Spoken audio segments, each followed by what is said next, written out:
मान्यवर, इन्होंने CCTV footage 45 दिन में इलेक्शन कमीशन ने नष्ट करने का निर्णय किया, इस पर आपत्ति उठाई। मान्यवर, जन प्रतिनिधित्व अधिनियम 1951 की धारा 81 में एक प्रावधान है। प्रावधान क्या है? उम्मीदवार चुने जाने के बाद 45 दिन में चुनाव याचिका दायर कर सकते हैं। 45 दिन के बाद इसको कोई चुनौती नहीं दे सकता। ये नियम 1991 में बना, तब उस वक्त सीसीटीवी फुटेज नहीं था। सीसीटीवी फुटेज बाद में चुनाव आयोग ने एक सर्कुलर से रूल्स में बदलाव कर ऐड किया। अब किया क्या है चुनाव आयोग ने?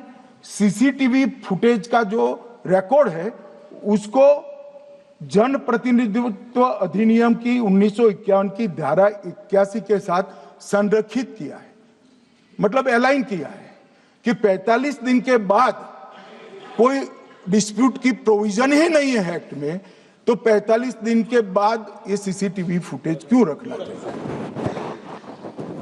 अब इतनी सादी समझ नहीं है सब। मैं क्या कर सकता हूं? सब समझ के कोई इंजेक्शन नहीं होते जो भ्रम से दे दिया। मान्यवर, ये धारा 81 1951 से है, मगर पहले पर्चियों से होते थे तो पर्ची के लिए थी। अब सीसीटीवी फुटेज का कैमरा आ गया तो सीसीटीवी फुटेज ऐड कर दिया। मान्यवर, उन्होंने कहा, और इस वक्त जब सीसीटीवी फुटेज जब प्रक्रिया में ऐड किया, तब स्पष्ट चुनाव आयोग ने कहा था कि सीसीटीवी रिकॉर्डिंग संवैधानिक दस्तावेज नहीं है, ये आंतरिक प्रबंधन है। किस चीज का आंतरिक प्रबंधन? कि चुनाव सीज होने के बाद कोई पुनः मतदान की अर्जी करता है कि भाई ये मतदान मथक में चुनाव ठीक नहीं हुआ, तो चुनाव आयोग जो निर्णय करता है वो सीसीटीवी फुटेज के आधार पर करता है। पहले मौखिक करता था, टेक्नोलॉजी आई, सीसीटीवी फुटेज स्वीकार कर लिया। अब ये आंतरिक प्रबंधन के लिए है मान्यवर। फिर भी चुनाव आयोग का जो निर्णय मैं बताता हूं, उन्होंने कहा सामान्य जनता को एक्सेस होना चाहिए। रूल्स बनाया गया है, सामान्य व्यक्ति सीसीटीवी फुटेज उच्च न्यायालय में जाकर 45 दिन के अंदर ऑर्डर करा सकता है। अब ये कहेंगे 45 दिन में जजमेंट नहीं आएगा, मगर उच्च न्यायालय इतना ऑर्डर कर सकता है कि सीसीटीवी फुटेज आप डिस्ट्रॉय मत करना। मान्यवर, राजनीतिक दलों को एक्सेस देने का उन्होंने प्रावधान करा है, तो वो चुनाव को चैलेंज करे राजनीतिक दल 45 दिन के अंदर। ऑटोमेटिक जो चुनाव चैलेंज होता है मान्यवर, उसका सीसीटीवी फुटेज नियमों से हम चुनाव आयोग रिजर्व कर देता है। मान्यवर, ये प्रक्रिया कुछ पढ़ते नहीं। इसके बाद पॉलिटिकल एजेंटों को एक्सेस होनी चाहिए। पॉलिटिकल एजेंट भी मान्यवर हाईकोर्ट से इसको प्राप्त कर सकता है। अब करते कुछ नहीं, एक भी ना हाईकोर्ट में अर्जी करी, ना चुनाव आयोग में करी, और सीसीटीवी फुटेज का बहाना लेकर बोलने लगे। अब इतने लाखों बूथों का सीसीटीवी फुटेज हर नागरिक मांगने लगा कोई कारण के बगैर, तो किस प्रकार से चुनाव आयोग दे सकते हैं? किस प्रकार से दे सकते हैं? यहां हुआ क्या है? सब प्राप्त करना चाहते हैं वो प्रेस कॉन्फ्रेंस करना। उनको लगता है कि मेरी प्रेस कॉन्फ्रेंस ये संवैधानिक प्रावधान के तहत होती है। ऐसा नहीं होता है। वे प्रेस कॉन्फ्रेंस जो करते हो जिन मुद्दों का, इसकी लीक कर अर्जी दे दो, टपक से मिल जाएगी सारी दिख, मगर अर्जी नहीं करते, कोर्ट में नहीं जाते हैं, चुनाव आयोग में नहीं जाते हैं, और चुनाव चोरी हो गया, चुनाव चोरी हो गया, चुनाव चोरी हो गया करते। मान्यवर, ऐसे नहीं चलेगा। इस देश को, लोकतंत्र को आप धूमिल नहीं कर सकते, और सबने सीखना चाहिए, और भाषण ढंग से तैयार करने का भी सीखना चाहिए।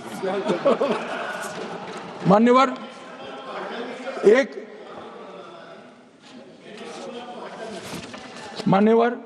एक उन्होंने कहा सीईसी को 2003 में कानून बनाकर इम्यूनिटी दी है।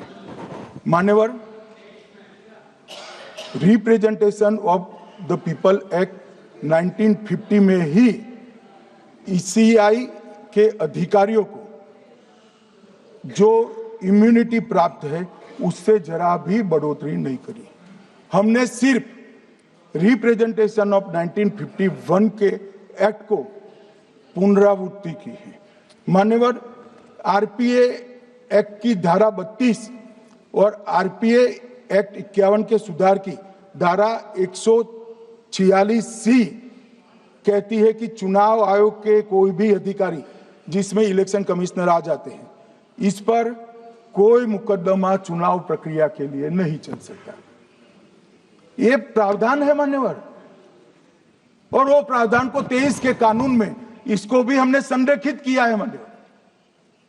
इतने सारे वकीलों को राज्यसभा दे रखी है, भगवान जाने क्या करते हैं सर, अपने नेता को ब्रीफ भी नहीं करते मान्यवर। मान्यवर, ये वाक्य आप निकाल सकते हैं, ये वाक्य निकाल सकते हैं मान्यवर।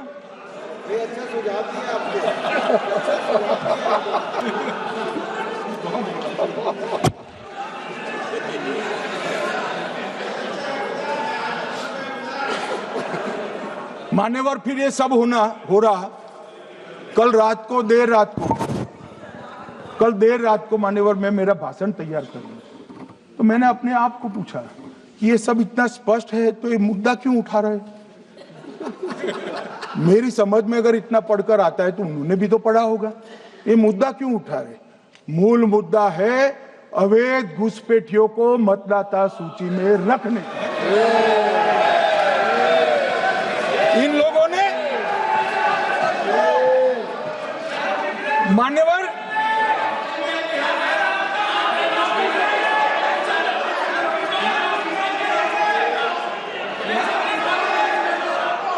माननीय सदस्य, आपका भाषण भी सबने शांति से पूर्ण सुना है।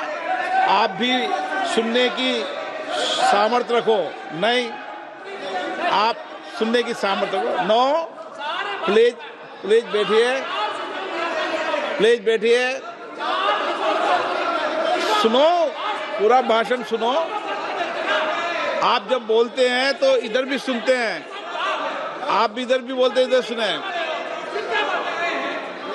गृह मंत्री इलेक्शन रिफॉर्म के लिए बात बोलता सर।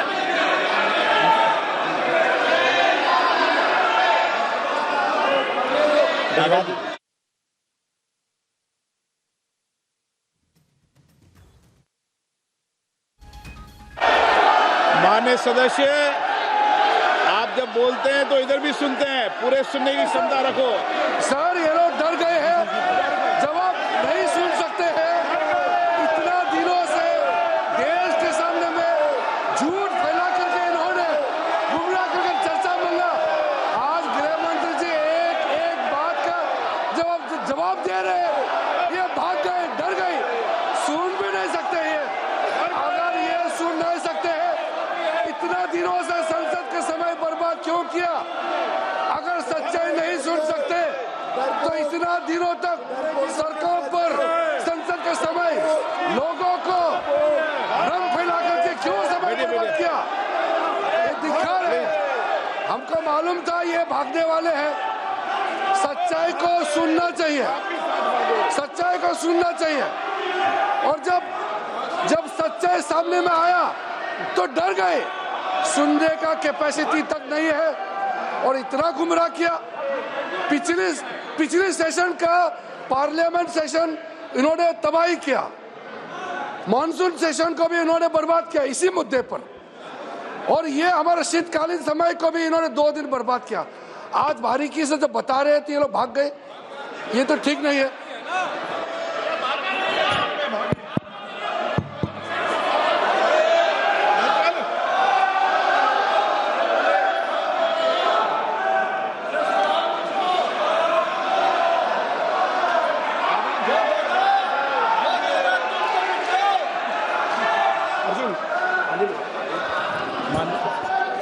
मान्यवर, ये 200 बार भी बहसकार करेंगे एक भी अवैध घुसपैठियों को इस देश में हम वोट नहीं देंगे।